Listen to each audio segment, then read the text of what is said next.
Oh boy, this shit has hit the fan in California. Let's talk about this. 1/3 of all homeless people in the U.S. now live in the state of California. And here's why. I'm also going to talk about Section 8 housing vouchers, permanent supportive housing, and how this might be a solution to the people pandemic of the state of California. Alright guys, so today I'm going to do a few introductions. We're going to get into this video real quick. My name is Jay. I am the owner of Section8Consulting.com. I am widely known across the U.S. as one of the #1 consultants in the arena. We do a lot of work with clients with around 1,000 a year, and we work with hundreds of landlords. We do sometimes witness work at cases and work with attorneys and trained social workers, just about everything related to the subject matter. However, I am not a 203K consultant. I don't deal in subsidies. I leave that for those HUD certified guys that like to do acquisitions. All right, that being said, nearly 1/3 of the U.S. homeless population lives in California. Over 170,000 unhoused Californians struggle to find a permanent home. And according to the California Budget and Policy Center, that's nearly 1/3 of the nation's rising homeless population of 582,462. Now, this is a ticking time bomb, right? Because that number is clearly going up by the minute. People. And according to the U.S. Department of Housing and Urban Development, the city's minimum wage is $18 an hour. But the average rent per one-bedroom apartment is $3,000 a month. So if you want a broom closet, rent a broom closet for $3,000. And that's according to San Francisco. I used to live there, and I actually lived in the SRO. For those that are old school and lived in places like Los Angeles, New York, and San Francisco, it's called single room occupancy. And so I can tell you a great story about San Francisco. Moving on from that, experts point to several reasons for the rising homeless population in San Francisco, and especially the #1 hotspot in America, the city of Los Angeles, meaning Orange County and LA. It includes the high cost of living related to the tech boom, the economic downturn to the pandemic, and mental health issues experienced by many individuals. Let me ask you a question. Most homeless people don't arrive being homeless because they're stupid or because they're crazy. By virtue of being homeless, people go crazy. I know that because I deal with upwards of 1,000 clients a year. Many people, this is their first time on the street. They didn't just decide to go be out there. What do you do when you've been married 40 years? Rent becomes unaffordable in the state of California, or your mortgage becomes unaffordable. You lose your husband. You're forced out the door without notice. Somebody puts all your shit on the sidewalk. You're 79 years old. Within 24 hours, all your shit's stolen. So there's grandma on the sidewalk that successfully made it on the planet 79 years, and now she is penniless with only the clothes on her back, and all that happened in 24 hours. Do the police or emergency services offer nothing? No. They simply drive off in the fucking wind and leave her there on the sidewalk with no potential way to even get on a bus, to a person that has no idea how to enter that system. And that's just one pure example of how shit plays out across this country. We got trillions for potholes. We got trillions for wars. We got nothing for veterans and seniors.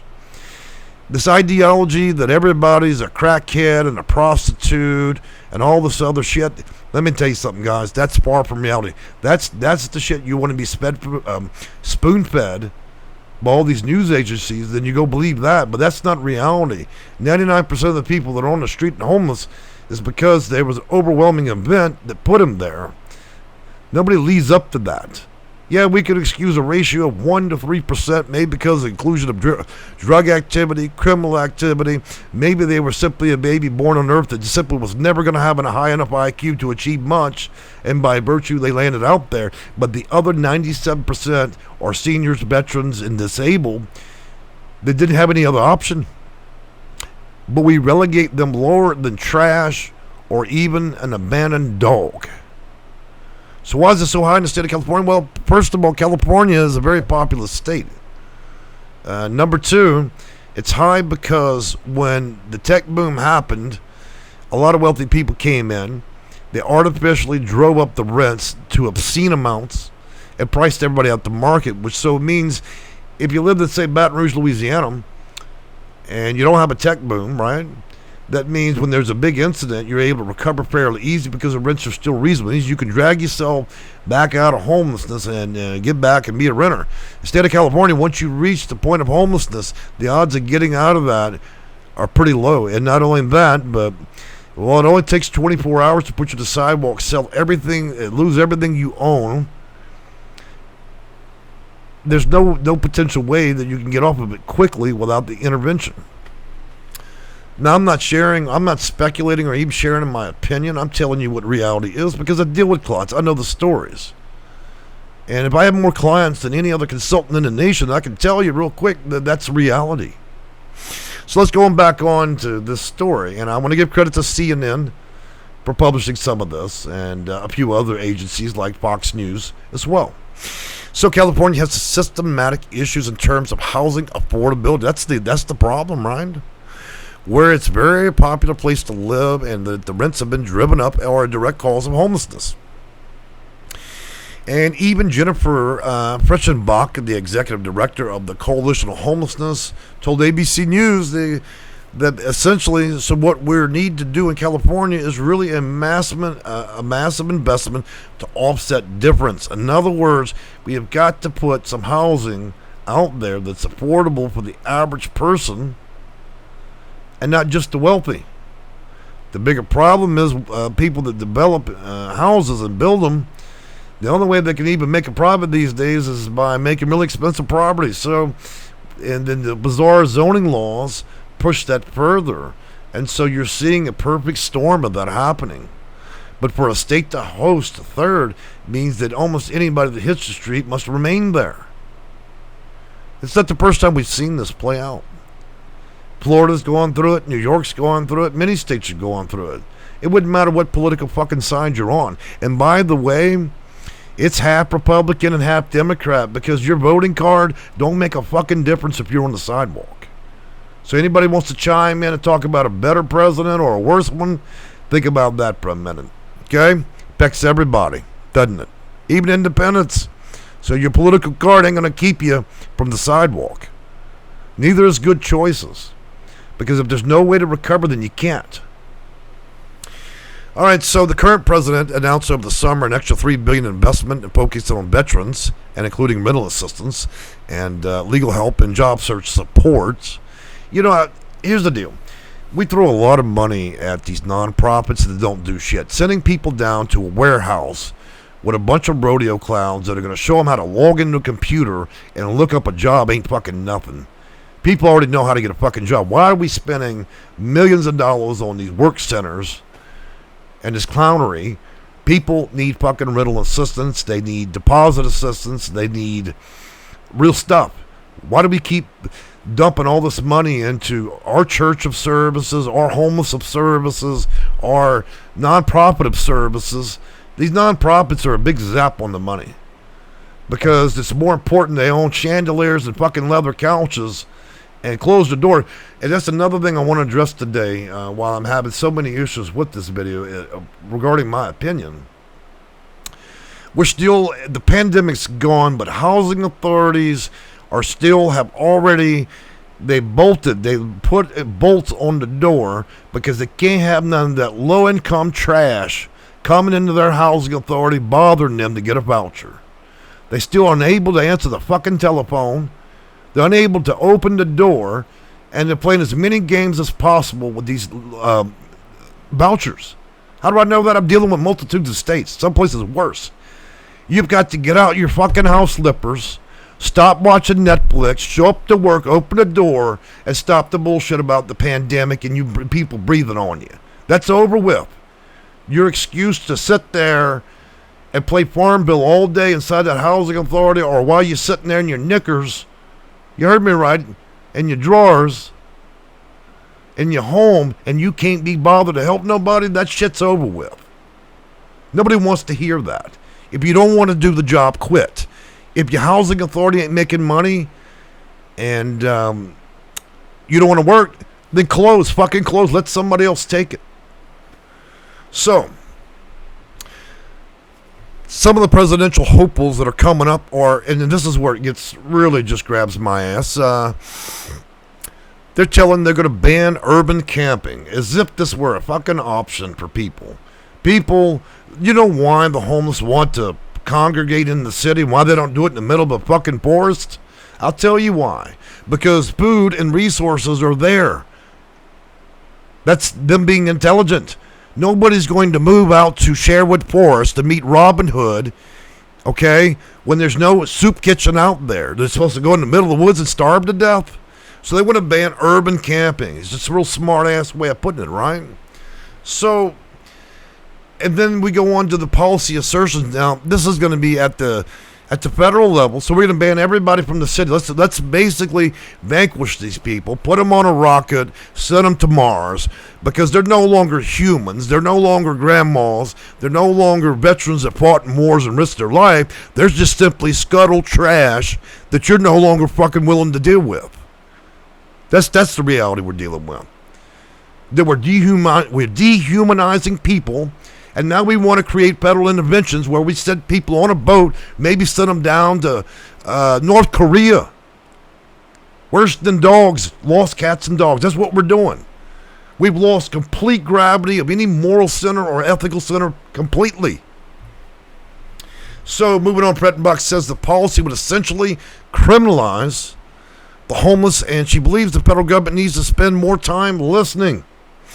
To address the crisis, the federal government should invest in housing vouchers like Section 8 with a short, medium, and long-term housing subsidies so people can stay in their homes or maybe not lose it. Let's offer something to help the intervention. People don't need a check 12 months out of the year. What they need is help.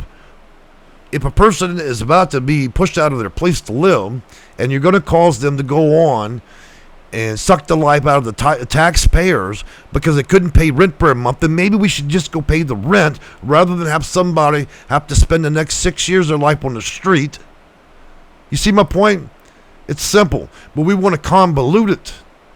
We want to make it a political option. It's easy to be a politician.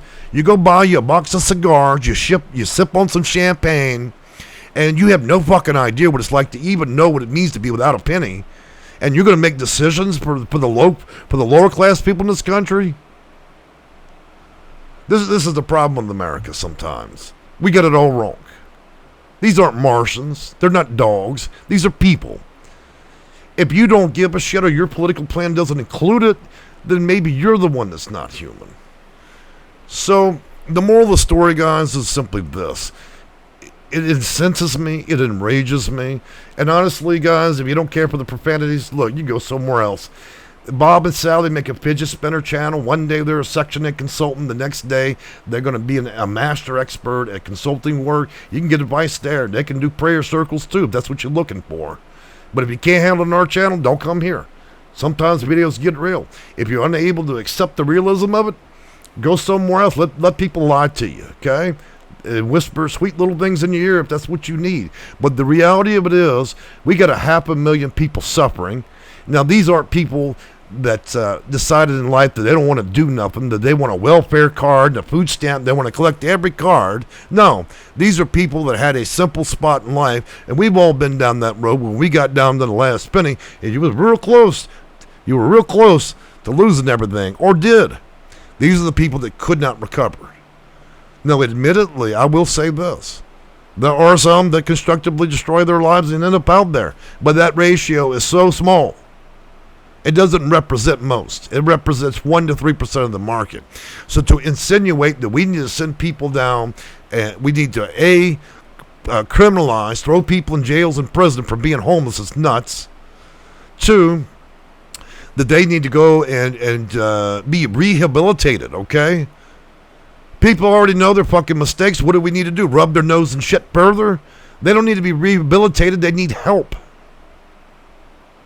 It's easy to sit in our air-conditioned homes and talk shit all day about the homeless and how they offend your donut shop because they're out there, but you haven't done anything to be a fucking human. So, that's the thing, guys. We have to remember these are people.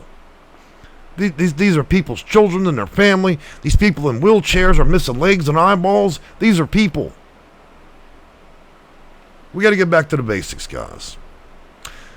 So if you're out there, guys, and you're struggling with housing, you reach out to my office. We'll do something about it. You don't have to go through this.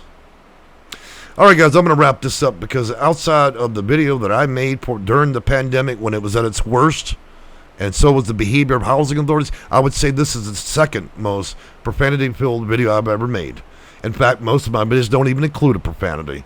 But to be honest with you, this makes me, it upsets me beyond imagination. My name is Jay, and I'm the owner of SectionAidConsulting.com. I work to get people off the street. I save people that don't even want to be saved. And I'm worried. I am so worried. All right, we're going to wrap this up before it becomes emotional. I want y'all to enjoy your time. I hope you liked the video. I hope that it shows you something about yourself and the way we view this world. Because when you take your last breath, you're going to answer for the kind of person you are, the way that you judged everybody, and how you handle it. Okay? In the end, we're all just people here. All right, guys. We'll talk again. Bye for now.